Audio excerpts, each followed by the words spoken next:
নমস্কার বন্ধুরা, সবাই কেমন আছো? আশা করছি সবাই ভালো আছো। তো চলে আসলাম আরেকটি রেসিপি নিয়ে। আমি আজকে বানাবো বরলি মাছের চচ্চড়ি। তো বরলি মাছ কেটে ধুয়ে পরিষ্কার করে নুন হলুদ মেখে নিয়েছি। আর এখানে চিকন চিকন করে কেটে রাখা বেগুন, আলু আর টমেটো কেটে নিয়েছি। এখন একটা কড়াই গ্যাসে বসিয়ে দিয়েছি। কড়াই গরম হয়ে গেছে, সর্ষের তেল দিয়ে দিলাম। এখন মাছটা বেশ লাল লাল করে ভেজে নেব। তো মাছ দিয়ে দিয়েছি। এখন মাছটা উল্টে নিব। একদিক হয়ে গেছে, এখন উল্টে দিলাম, দিয়ে ওই পিঠটাও একটু লাল লাল করে ভেজে নেব। তো আমার ভাজা হয়ে গেছে, মাছ তুলে নিয়েছি। কড়াইতে আর একটু তেল দিয়ে এখন কালো জিরা ফোড়ন দিয়ে দিলাম।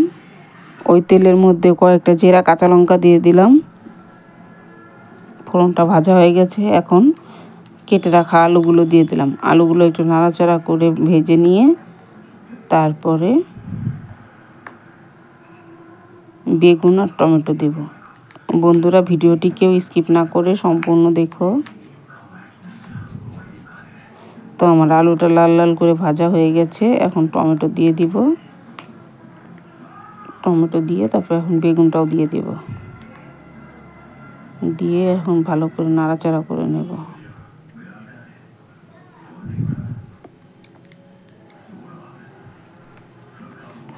নাড়াচাড়া করে নিয়েছি, এখন পরিমাণ মতো নুন দিয়ে দেব।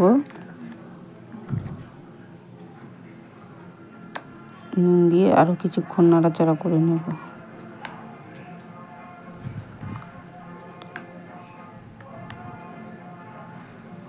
বন্ধুরা, ভিডিওটি যে যেখান থেকে দেখো প্লিজ চ্যানেলটি সাবস্ক্রাইব করে আমার পাশে থেকো। তো ঢেকে দিয়েছিলাম। তো সবজিটা একটু নরম হয়ে গেছে।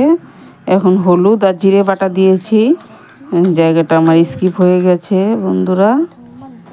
জিরে বাটা আর হলুদ দিয়েছি, আর কোনো মশলাই দিইনি। তো মশলাটা কষিয়ে নিয়ে পরিমাণ মতো জল দিয়ে দিলাম।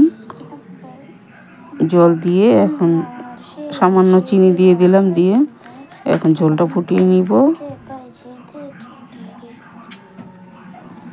ফুটিয়ে নিয়ে এখন ভেজে রাখা মাছগুলো দিয়ে দেব।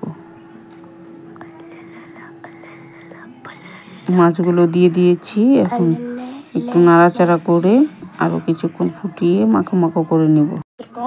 তো নাড়াচাড়া করে দিয়েছি। এখন 5 মিনিটের মতো একটু ঢেকে রাখবো, যেন সবজিটা মাছটা ভালো মতো সেদ্ধ হয়ে যায়। তো 5 মিনিট পর ঢাকনাটা উঠিয়ে এখন ঝোলটাও শুকিয়ে গেছে, মাছ আলু সব সেদ্ধ হয়ে গেছে। এখন ধনেপাতা কুচি দিয়ে দেব, দিয়ে নামিয়ে নেব। বন্ধুরা, রেসিপিটি যদি ভালো লাগে তাহলে অবশ্যই একটি লাইক করো আর কমেন্ট করে জানিও কেমন হয়েছে ছোট মাছের চচ্চড়ি। তো ভিডিওটা এতক্ষণ দেখার জন্য অসংখ্য ধন্যবাদ। যদি রেসিপিটি ভালো লাগে তাহলে বন্ধুবান্ধবদের কাছে শেয়ার করে দিও। আর ফিরে আসছি আরেকটি রেসিপি নিয়ে। ধন্যবাদ।